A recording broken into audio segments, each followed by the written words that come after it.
Градът ме затваряше в каменна клетка, душата се блъскаше в тежка решетка.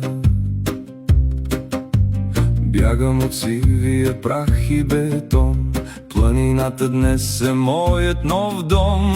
Вятърът хладен, умората ми е, тясна пътека пред мене се вие. Пресичам потоци, катеря скали, над мене в небето се реят орли. Вървя задъхан под планинския пек, пътеката минава през хвойна и клек.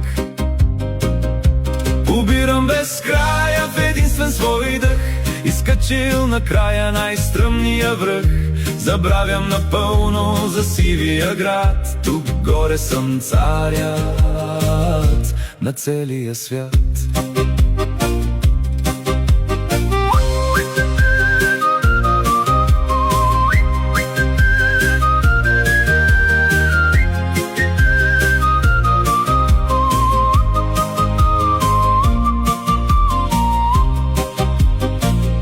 Върховете стръмни пред мене стърчат, вековните камъни гордо мълчат. Над облаци бели аз стъпвам сега, свободен от тежката